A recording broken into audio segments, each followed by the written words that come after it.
Hello प्यारे साथियों, एक नए वीडियो में आप सभी का स्वागत है। आज हम इस वीडियो में बात करने वाले हैं उत्तर प्रदेश बीएड प्रथम सेमेस्टर के पेपर 4 की, जिसका नाम है शिक्षा में क्रियात्मक अनुसंधान। गिरा पेपर 4 शिक्षा में क्रियात्मक अनुसंधान। हम लोग इसमें चर्चा करेंगे पेपर 4 के यूनिट 1 की और यूनिट 1 के पार्ट 3 की, यानी टॉपिक 3 की, क्रियात्मक अनुसंधान। हम लोग बात करें ये जो इकाई 1 है, इसका नाम क्या है? तो क्रियात्मक अनुसंधान, एक्शन रिसर्च। इसमें टोटल 6 टॉपिक कवर करनी है इकाई 1 में। तो हम लोगों ने अनुसंधान पहली टॉपिक को कवर कर रखा है। शैक्षिक अनुसंधान को भी हम लोगों ने एक अलग वीडियो में कवर कर रखा है। आज हम लोगों का इस यूनिट का पार्ट 3 है, जिसमें हम लोग यूनिट 3 के टॉपिक 3 का चर्चा करेंगे, जिसका नाम है क्रियात्मक अनुसंधान, यानी कि जिसके नाम पे इस यूनिट का नाम रखा गया एक्शन रिसर्च। उसी के बारे में आज हम लोग चर्चा करने वाले हैं।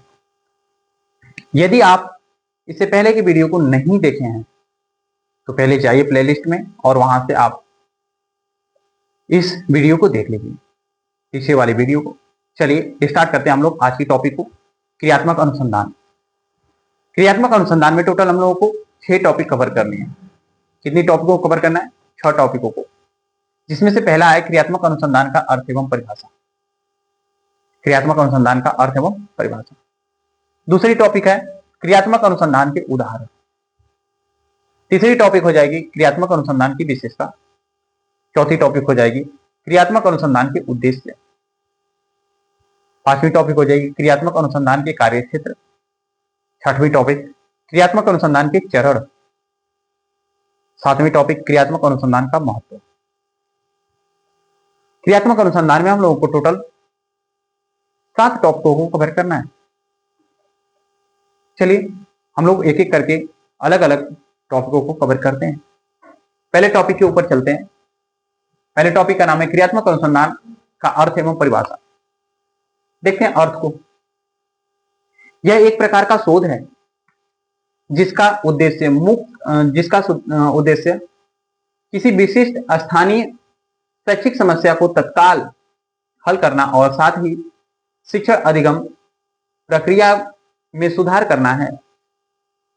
यानी कि यह एक प्रकार का शोध है जिसका मुख्य उद्देश्य किसी विशिष्ट स्थानीय शैक्षिक समस्या को तत्काल हल करना और साथ ही शिक्षण अधिगम प्रक्रिया में सुधार करना है। क्रिया यानी कि यह क्रिया यानी एक्शन पर आधारित है, जहां शोधकर्ता स्वयं अपनी समस्या का समाधान ढूंढता है।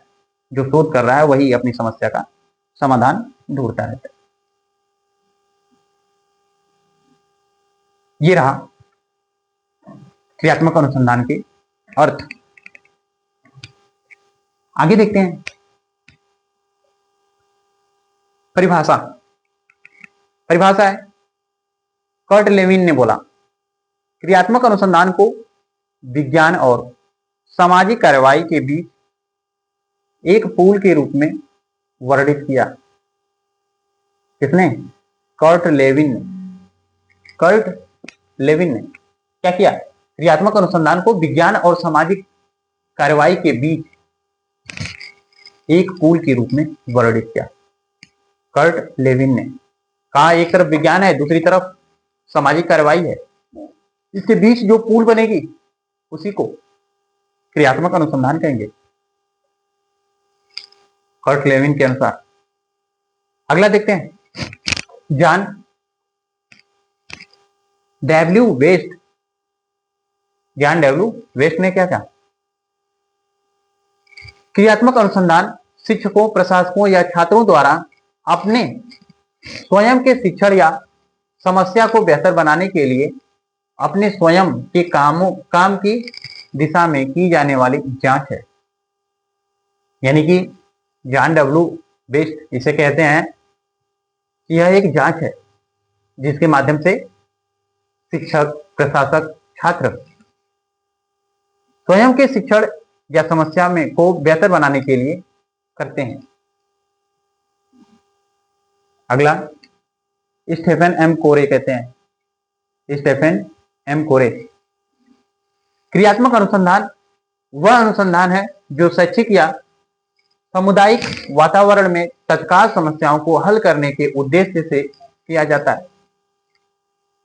क्रियात्मक अनुसंधान वह अनुसंधान है जो शैक्षिक या सामुदायिक वातावरण में तत्काल समस्याओं को हल करने के उद्देश्य से किया जाता है। स्टीफन एम कोरे ने कहा, स्टीफन एम कोरे ने बताया।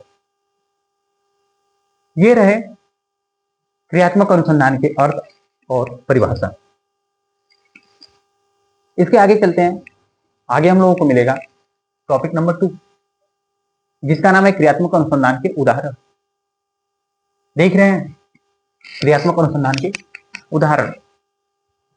क्रियात्मक अनुसंधान के उदाहरण में एक शिक्षक यह देखना चाहता है कि कक्षा में छात्रों की भागीदारी बढ़ाने के लिए खेल आधारित शिक्षण विधि कितनी प्रभावी है।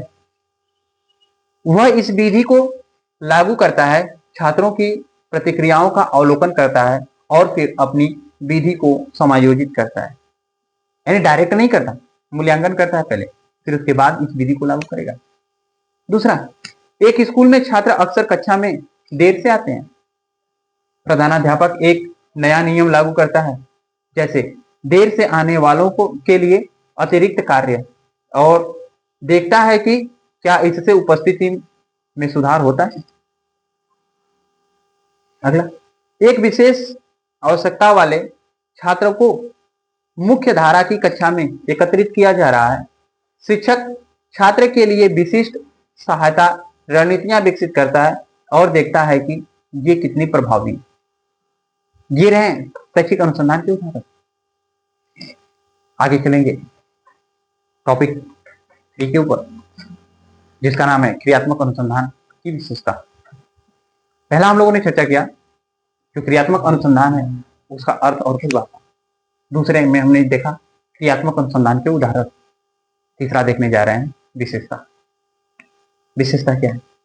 समस्या केंद्रित होता है, तत्काल स्थानीय समस्याओं पर केंद्रित होता है, क्रिया उन्मुख होता है, यानी समाधान खोजने और कार्रवाई करने पर जोर देता है, चक्रीय, योजना बनाना, कार्रवाई करना और अवलोकन करना, साथ में प्रतिबिंबित करना, यह चक्र बार बार दोहराया जाता है। कौन सा? Plan, act, observe, reflect. Plan, act, observe, reflect, ये 4 क्रियात्मक अनुसंधान की विशेषताओं में है। चक्रीय, PAOR, पुअर को लिखते हैं POOR। POOR, पुअर मतलब गरीब होता। तो एक ओ को हमें ए बना लेना है। PAOR, plan, act, observe, reflect. Act, reflect, plan, observe. बोलिएगा हमारे साथ में, प्लान, एक्ट, ऑब्जर्व, रिफ्लेक्ट। इतने चीजें आते हैं चक्रीय में। सबसे पहले योजना बनाई जाती है, उसके बाद कार्रवाई की जाती है, उसके बाद ऑब्जर्व मतलब अवलोकन किया जाता है, उसके बाद प्रतिबिंबित किया जाता है। आगे है सहभागी। अक्सर शोधकर्ता स्वयं वह व्यक्ति होता है जो समस्या का अनुभव करता है, जैसे कि शिक्षक हो सकता है या फिर प्रशासक हो सकता है। अगला विशेषता, प्रसंग विशिष्ट, कंटेक्ट स्पेसिफिक। निष्कर्ष किसी विशेष स्कूल या कक्षा के लिए प्रासंगिक होते हैं, इन्हें सामान्यीकृत नहीं किया जाता या नहीं किया जा सकता। त्वरित, इसका उद्देश्य तत्काल सुधार लाना होता है। अगला लचीला होता है, आवश्यकता अनुसार योजना में बदलाव की गुंजाइश होती है। यह है क्रियात्मक अनुसंधान की विशेषता। पहला हम लोगों ने देखा क्रियात्मक अनुसंधान का अर्थ एवं परिभाषा। दूसरा देखा क्रियात्मक अनुसंधान के उदाहरण। तीसरा देखा क्रियात्मक अनुसंधान की विशेषता। आगे देखेंगे क्रियात्मक अनुसंधान के उद्देश्य। क्रियात्मक अनुसंधान के उद्देश्य क्या है देखते हैं। विशिष्ट शैक्षिक समस्याओं को हल करना, शिक्षण अधिगम प्रक्रिया में सुधार करना, शैक्षिक प्रथाओं में नवाचार लाना, शिक्षकों और प्रशासकों में व्यवसायिक विकास को बढ़ावा देना, छात्रों के परिणामों में सुधार करना, शैक्षिक वातावरण को अधिक प्रभावी बनाना। ये सब चीजें क्रियात्मक अनुसंधान के उद्देश्य हैं। आगे बढ़ते हैं। क्रियात्मक अनुसंधान का कार्यक्षेत्र, यानी क्रियात्मक अनुसंधान कहां कहां लागू हो सकता है। जैसे कि हम लोग शैक्षिक अनुसंधान का कार्यक्षेत्र देखे थे, उसी तरीके से क्रियात्मक अनुसंधान के कार्यक्षेत्र, पहला कक्षा प्रबंधन यानी कि अनुशासन, छात्र भागीदारी, कक्षा व्यवस्था, शिक्षण विधियां, नई विधियों का प्रयोग और मूल्यांकन, पाठ्यचर्या, पाठ्यक्रम को अनुकूलित करना या नई सामग्री विकसित करना। अगला मूल्यांकन, मूल्यांकन के नए तरीके खोजना। अगला स्कूल का वातावरण, सुरक्षा, सहिष्णुता और सहभागिता, ये सब एक्शन रिसर्च के कार्यक्षेत्र हैं। माता पिता का जुड़ाव, अभिभावकों को अधिक शामिल करने के तरीके, विशेष आवश्यकता वाले छात्र, समावेशी शिक्षा के लिए रणनीतियां, ये सब चीजें क्रियात्मक अनुसंधान के कार्यक्षेत्र हैं।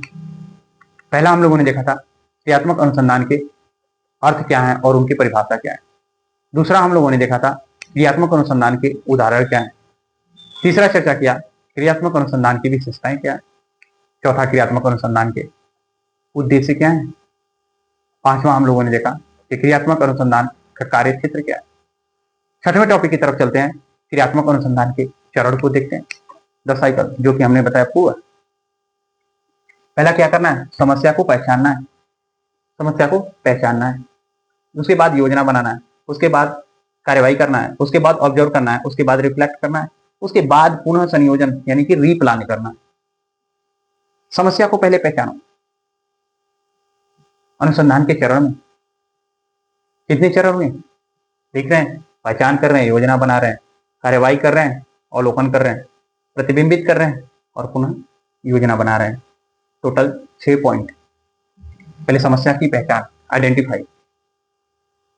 देखते हैं उस विशिष्ट समस्या को परिभाषित करना, जिसका समाधान करना है उसका परिभाषा पे ले लेना। दूसरा योजना बनाना, समस्या को हल करने के लिए एक रणनीति या योजना विकसित करना। कार्यवाही करना, योजना को लागू करना। अवलोकन करना, ऑब्जर्व करना, यानी कि कार्यवाही के परिणामों का व्यवस्थित रूप से अवलोकन और डेटा एकत्र करना। अगला प्रतिबिंबित करना, रिफ्लेक्ट, एकत्र किए गए डेटा का विश्लेषण करना, कार्यवाही के प्रभाव पर विचार करना और आगे की कार्यवाही के बारे में सोचना। फिर उसके बाद रीप्लान करना, विस्तारित करना। यदि समस्या हल नहीं हुई है तो नई योजना बनाना और मौजूदा को परिष्कृत करना और चक्र को दोहराना।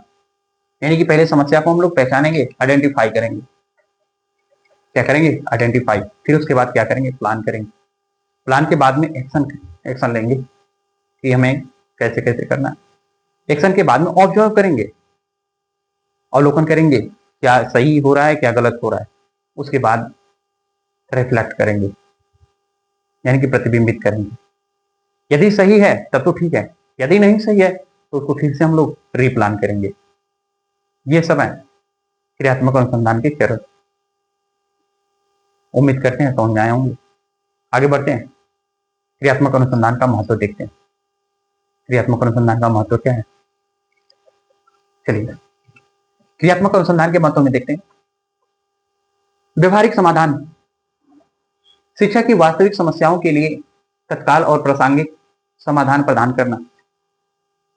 क्या, व्यवहारिक समाधान, यानी कि शिक्षा की वास्तविक समस्याओं के लिए तत्काल यानी कि तुरंत प्रासंगिक समाधान प्रदान करता है। कौन, क्रियात्मक अनुसंधान। दूसरा, व्यवसायिक विकास, शिक्षकों और प्रशासकों को उनकी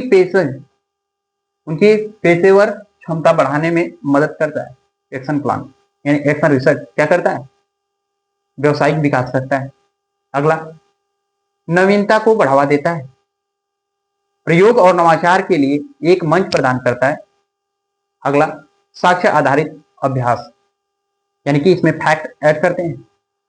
यह शिक्षकों को अपने निर्णयों और प्रथाओं को डेटा पर आधारित करने के लिए प्रोत्साहित करता है। ये महत्व है। अगला, स्वसुधार, निरंतर सुधार की संस्कृति को बढ़ावा देता है। अगला, कक्षा और स्कूल में प्रत्यक्ष प्रभाव, सीधे छात्र और स्कूल के वातावरण पर सकारात्मक प्रभाव डालता है। यह है क्रियात्मक अनुसंधान के महत्व। पहला देख रहे हैं व्यवसायिक समाधान, दूसरा व्यवसायिक विकास, तीसरा देख रहे हैं नवीनता को बढ़ावा, चौथा साक्ष्य आधारित अभ्यास, पांचवा स्वसुधार, छठवां कक्षा और स्कूल में प्रत्यक्ष प्रभाव। ये सब चीजें हैं क्रियात्मक अनुसंधान का महत्व। इस तरीके से हम लोग आज टोटल क्रियात्मक अनुसंधान के हम लोग तीसरी वीडियो में, इसमें क्रियात्मक अनुसंधान के तीसरी जो वीडियो है, इसमें हम लोगों ने ये 5 लिखा गया है, इसको 3 कर लेना है, सॉरी ये 5 नंबर है। क्रियात्मक अनुसंधान के तीसरी पॉइंट में हम लोगों ने कवर किया ये सब 7 टॉपिकों को। पहला था क्रियात्मक अनुसंधान का अर्थ एवं परिभाषा, दूसरा था क्रियात्मक अनुसंधान के उदाहरण, तीसरा क्रियात्मक अनुसंधान की विशेषता, चौथा उद्देश्य, पांचवा कार्यक्षेत्र, छठवां चरण और सातवां महत्व। इतने टॉपिकों को हम लोग इस वीडियो में कवर किए। उम्मीद करते हैं ये जो वीडियो है आपके एग्जाम की दृष्टि से बहुत महत्वपूर्ण है। जहां कहीं भी डाउट रहता है आप कमेंट के माध्यम से जरूर पूछें, उसे सॉल्व किया जाएगा। उम्मीद रखिए, बहुत इंपॉर्टेंट है, बहुत महत्वपूर्ण है। यदि अपने साथियों को भी ये वीडियो शेयर करते हैं तो उसका भी कल्याण होगा। इस वीडियो में हम लोग इतना ही रखते हैं। So thank you for watching this video.